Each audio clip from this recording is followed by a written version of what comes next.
Know yourself before searching for God. A monk had returned to India after traveling all over the world. After reaching a kingdom, he started staying as a guest at King's palace.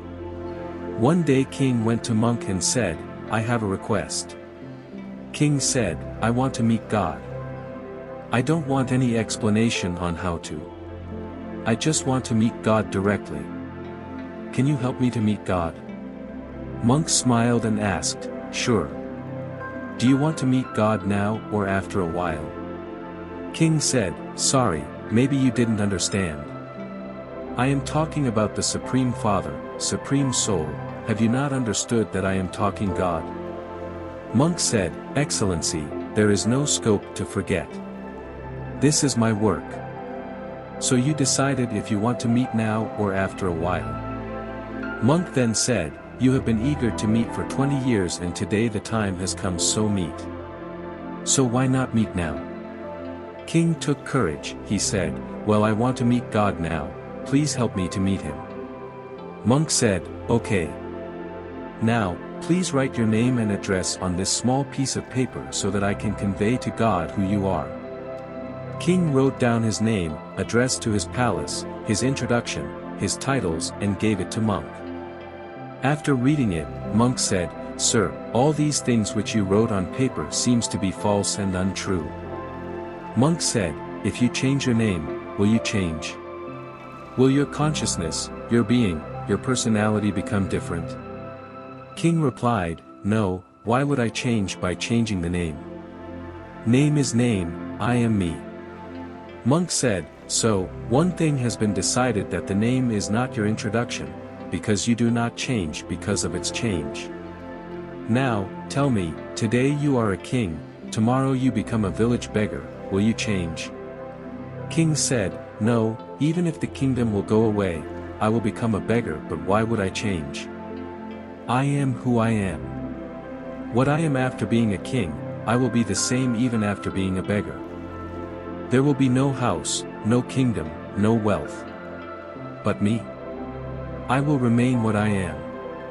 Monk said, "So, second thing has been decided, that the kingdom is not your identity, because even if the kingdom is snatched away, you do not change.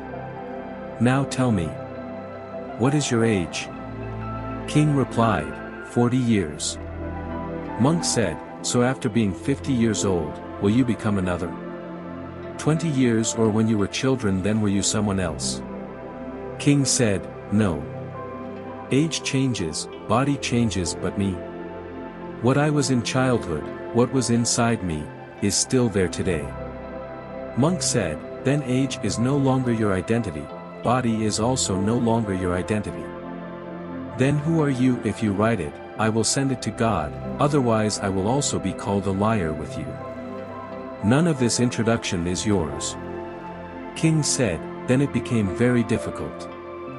I do not know who I am. I have no these to be my identity." Monk said, "Then there was a great difficulty, because I cannot even introduce someone, I cannot even tell who wants to meet him. Then how will I tell God to meet you? So go find out first who you are. And I tell you that the day you will know who you are, you will not come to find God.